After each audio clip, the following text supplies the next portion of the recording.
All right, guys. Welcome back to Tar Heel 24/7. Wanted to come on here real quick and talk a little bit more about the TCU game. Obviously, it kind of goes without saying it was a pretty dismal performance and just night for Carolina football in general. And in this one, I want to talk a little bit about the game, talk about moving forward a little bit and how Carolina could potentially respond to this over the next couple weeks. But I also want to talk about the build up to it and the spectacle that it was, at least early on, because I don't want that to get forgotten about because of how the game ultimately ended up going, because early in the third quarter the stadium started emptying out, and rightly so, fans started leaving because of what they were witnessing. But I've been going to Carolina games for a long time. I think I said it on Three Things last night. I turned 30 in October, which is crazy, and my family's had season tickets for damn near 20 years now. So I've been going to Carolina games since I was a kid. And then obviously I've worked in the media covering UNC for the last 6, almost 7 years now. So I've seen a lot of this stuff. I've seen some really great moments for Carolina football. I was at the NC State game when Gio returned the kick in 2012. I was there for that. It's the loudest I've ever heard Keenan. I was in Georgia in the Georgia Dome when Mitch Trubisky's first start down there back in 2016. I know that's an away game, but just kind of giving you an example there. Bug Howard against Pittsburgh years ago when Carolina kind of marched down the field to win that one. Again, I could go on and on with the games that I've kind of been to and the atmospheres that I've kind of Zero Dark 30 years ago, which was really cool. I was in high school at the time. That was a cool kind of build up an atmosphere in some ways that felt reminiscent in some ways, at least going into it. I remember talking to my dad and my brother as we were walking the stadium. I'm like, do y'all remember going to Zero Dark 30? Like, that was kind of at that time, for me at least, a cool, a night game. And I remember there was an ESPN truck parked outside the Keenan Football Center, which was like different. You didn't see that often. Carolina were all black unis. They ended up losing the game, but it was a spectacle in itself. I say all that to say that nothing compared build up wise, and at least the atmosphere and particularly that first drive, but in a majority of that first quarter, I hadn't seen anything like that in Keaton Stadium before. I know some people that go back further than me talk about the Judgment Day FSU back in the late 90s.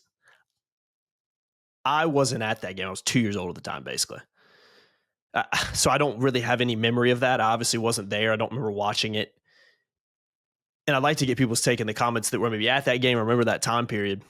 Was there any kind of comparisons there in terms of atmosphere and build up to it? But I know for a fact, and what I've seen in the games I've been conscious for and been to, for lack of a better word, that was the best build up to a game I've ever seen in Kenan Stadium. I posted some videos on my Twitter account. I'll try to link it below so you can go check them out, of students lined up to get in. This is an hour and a half, hour and 20 minutes before the game even started. It's about 6:30. And the lines for the students to get in were unbelievable. There was just like floods of students coming. It was like it never stopped. And also the lines to get into the stadium when the gates opened up for regular fans.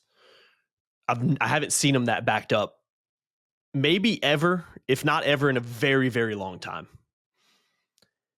So the spectacle and the build up to it. You had helicopters flying around Chapel Hill from like the moment we got there, which we got there around got to Chapel Hill left like around 6, a little before 6. You had just hordes of people, tailgating scene. The vibes were unbelievable. And then you get into the stadium. I posted a couple of videos of this on my Twitter, and you see the ESPN show down there on the field. You see the amount of people that are like crowding over there just to be a part of it. 20 minutes, 15 minutes before the game started, the place was full. They're handing out these light wristbands that kind of, synced up themselves and went with where they were able to control. And that was something different we hadn't really seen in Keenan before. It felt like what Carolina could be if they could ever figure it out on the football side. It felt like, man, like if this university could get things on the right track and become the sleeping giant that everybody loves to talk about, that is what Carolina football could be for 5, 6, 7 home games a year. it could always be. Maybe not that big because of what the spectacle was, but the vibe and the people and the crowd and the excitement and the optimism, which culminated in what you saw in that stadium to start out. It could be like that, if not very similar to that, on a home game by home game basis. So I wanted to talk about that first because, again, I think the fans deserve credit. The students deserve credit. The optimism was there. The excitement was there. But what transpired on the football field after, barring the first drive and then kind of Carolina's first defensive drive. After that, Marcus Allen, horrible, absolutely horrible. One of the worst pass interference calls I've ever seen in my life. After that call, the game kind of changed. But before that, it was absolutely unbelievable. So focusing on the game, I mean, let's just run through some stats real quick, man. Because it's not good. It's ugly. It's stinky for those who've been watching this for a long time. TCU, 258 rushing yards. Carolina, 50. Who was Carolina's leading rusher? Caleb Hood. Guy that's been around the program for a while. Injuries have plagued. I've always said I think he has the potential to be pretty good, but he can't stay healthy, and it's been an issue for him. He kind of gets the nod. It's a running back by committee. You saw Davion Goss. You saw Benjamin Hall get reps, but it was a running back by committee, and none of them really produced. 28 rushing attempts, 50 yards, 1.8 yards per carry. I mean, compared to TCU's 7.4, it's just there's no way to look at that and say that's good enough. If that's what the run game is going to be this year, Carolina's going to have a long season, and we'll talk about the O-line because they had a big part to play with it. Let's talk about offensive yards overall, 542 to 222. Through the air, 284 for TCU, 172 to UNC. A big majority of those numbers, I believe it was over 100, came from Max Johnson kind of when he came in late in the game after Gio Lopez got hurt and didn't have the greatest debut, to say the least. He always had that throw to Jordan Shipp on the first drive, though. That was a dime. I'll give him credit on that. But the numbers don't lie. Carolina was dominated in the trenches. Carolina was poor defensively for most of the game. They were poor offensively for most of the game. They looked like a team that, you know what? Should we really be surprised? Never played together before? Should we really be surprised by that? Probably not. But there were a lot of elements of it that were disappointing. It felt like a Carolina team that was outplayed. It felt like a Carolina team that was outcoached. And the number one thing that I remember talking to some fans, because I was sitting in the stands yesterday, and we were talking to some fans at halftime, and I said, let's see what adjustments are made at the break. Because one of the things that Mac Brown was constantly criticized for in his regime, and rightly so, I'm not saying it was unjustified, you're 100% right to throw these criticism at him, was the lack of in-game adjustments. It always felt like, for whatever reason, when things went wrong with Mac, things went wrong and they could never be kind of fixed, especially in-game. And Carolina actually got worse in the second half against TCU. TCU scored from the first play of scrimmage. They didn't get touched in the second half. And the game was over. I mean, it was already kind of over. Really, in hindsight, it kind of felt like it was over. But that just, I don't know if I said it on three things, but the pick six kind of knocked Carolina out.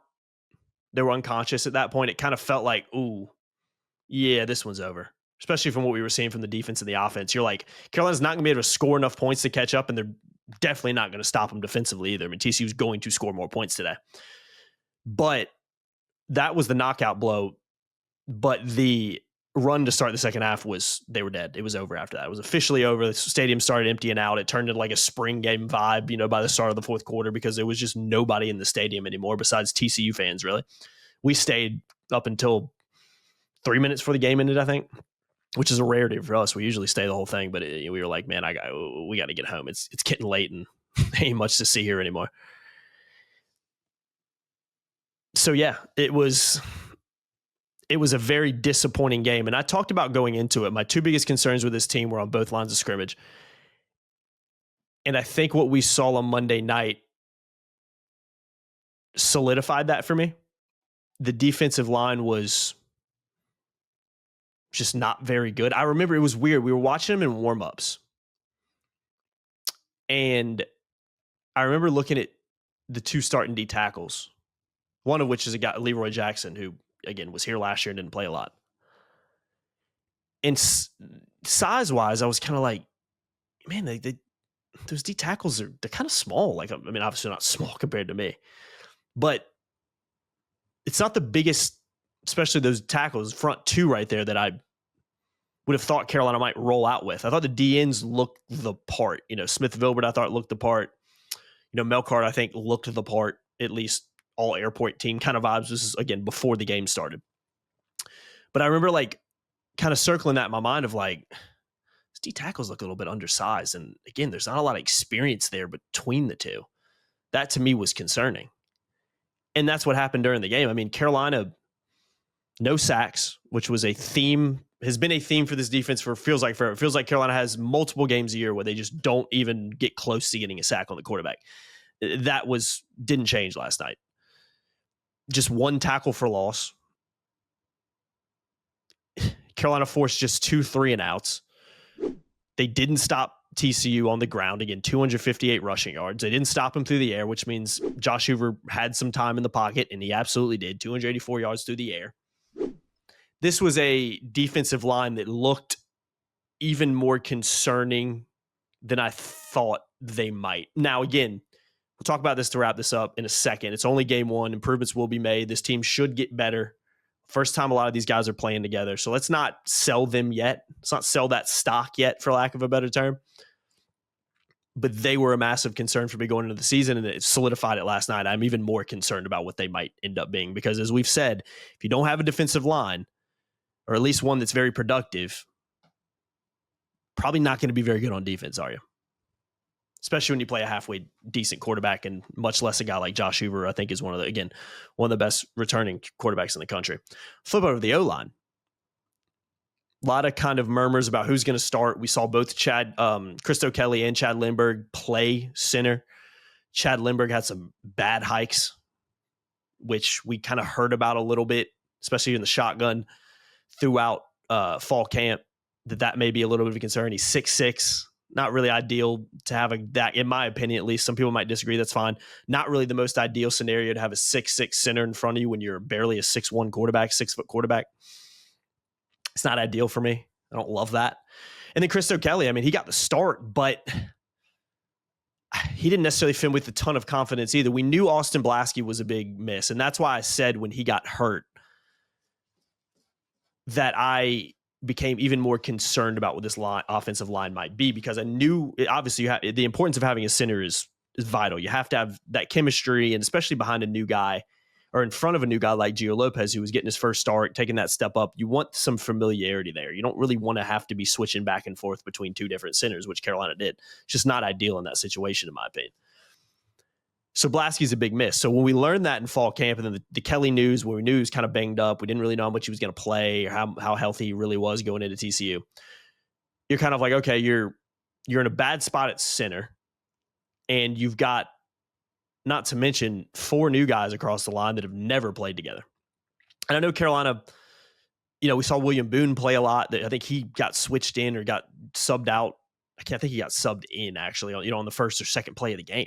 So there was a lot of movement and substitutions across the whole team, really, in particular on that offensive line. And it was really from the jump, like I said, which was interesting. I don't know if that's good or bad. Maybe they're still evaluating, but guys, there's 12 college games in a regular season. You can't evaluate for 3 games and be like, okay, now we know what we got now. Maybe Carolina can afford to do that a little bit with who they've got coming up, but make no mistakes about it. If they go down to Charlotte on Saturday and play like they did against TCU for a majority of that game, they will not win that game. I don't care what you think about Charlotte. They won't. So the line was a massive concern. 8 sacks for 28 yards for TCU. 5 forced 3-and-outs.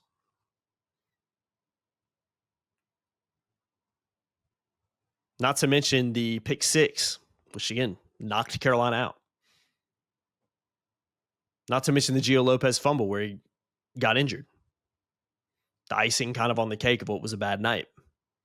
This was an offense that looked out of sorts, and one of my biggest gripes with it is I didn't really understand why after the first drive especially, it never felt like they tried to get Gio Lopez in a rhythm.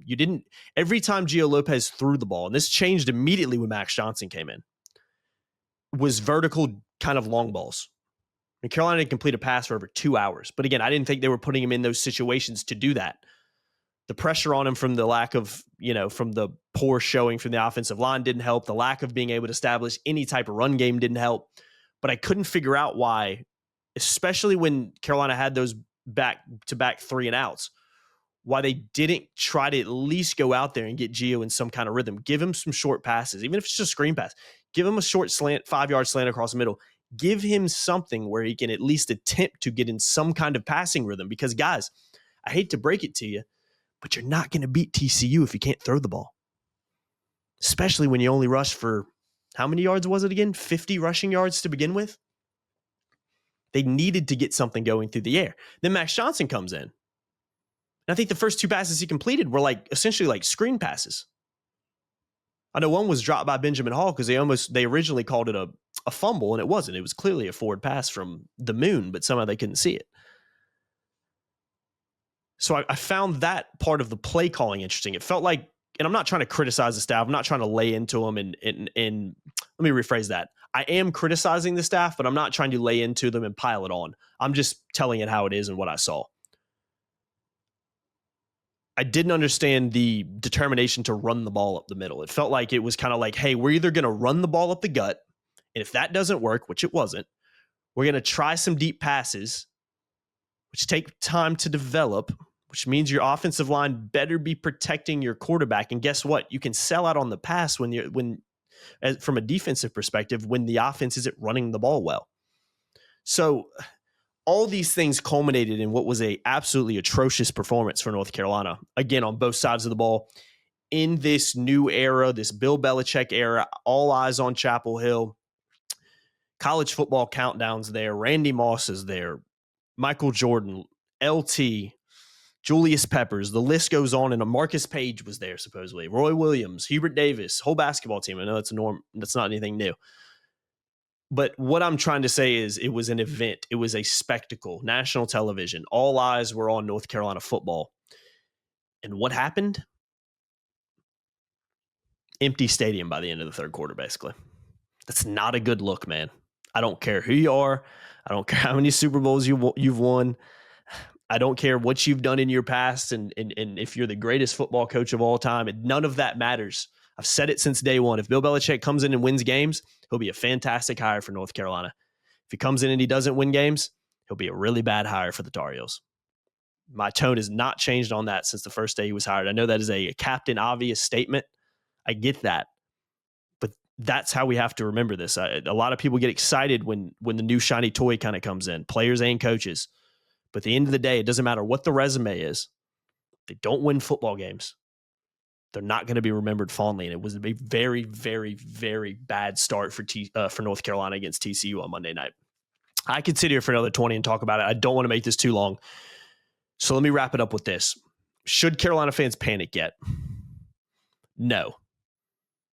But are there some very legitimate reasons to be concerned, especially with what the high end of this team might be?